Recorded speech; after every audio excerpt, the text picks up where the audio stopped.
Tuntunan Sabda 28 Januari tahun 2023. Peringatan wajib Santo Thomas Aquinas, Imam dan Pujangga Gereja.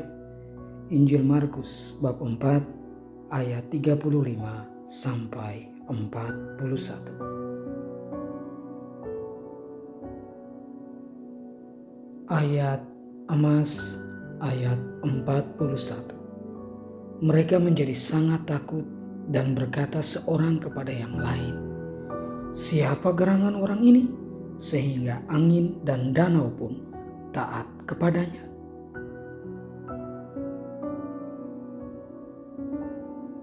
Marilah kita berdoa.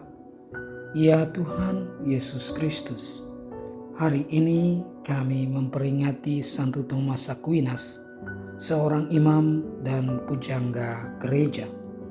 Ia hidup pada abad ke-13 dan merupakan putra dari satu keluarga bangsawan di Italia.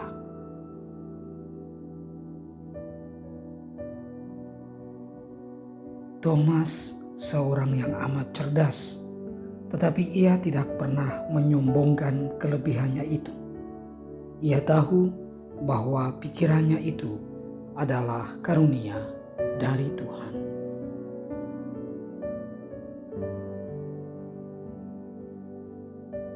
Orang tuanya berharap agar suatu hari kelak ia menjadi seorang pemimpin biara Benediktin, karena kastil keluarganya berada di sebelah utara Monte Cassino, tempat para biarawan Benediktin tinggal.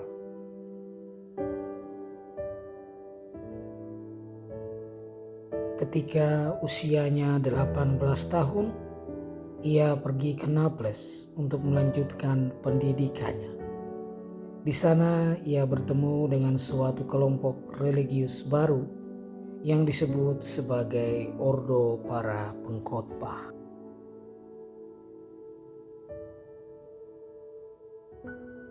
Thomas tahu bahwa ia ingin menjadi seorang imam, dan ia merasa bahwa ia dipanggil untuk bergabung dengan kelompok tersebut yang kelak lebih dikenal dengan sebutan Dominikan.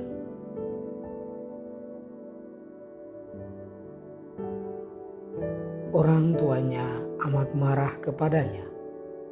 Ketika sedang dalam perjalanan ke Paris untuk belajar, saudara-saudaranya menculiknya. Mereka mengurungnya di salah satu kastil keluarga mereka selama lebih dari 1 tahun.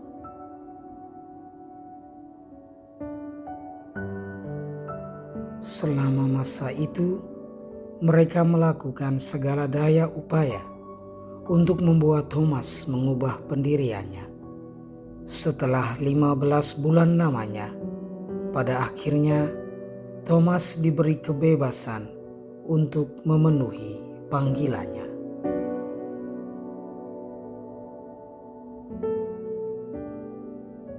Santo Thomas menulis demikian indah tentang Tuhan, sehingga orang-orang dari seluruh dunia telah mempergunakan tulisan-tulisannya selama beratus-ratus tahun.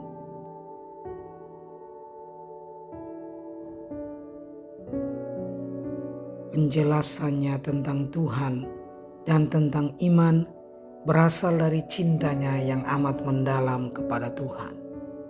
Ia merupakan salah seorang dari pujangga gereja terbesar.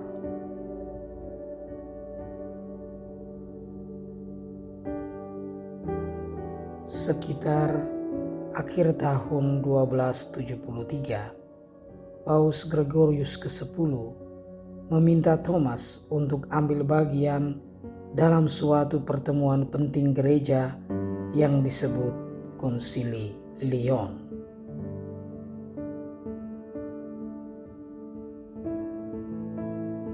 Ketika sedang dalam perjalanannya ke sana, Thomas jatuh sakit.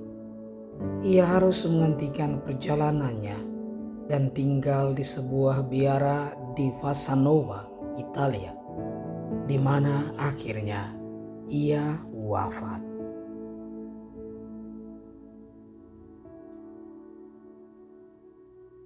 Semoga kami selalu mencari kebenaran tentang-Mu dan menemukan kasih-Mu yang tanpa batas bagi kami. Santo Thomas Aquinas, doakanlah kami.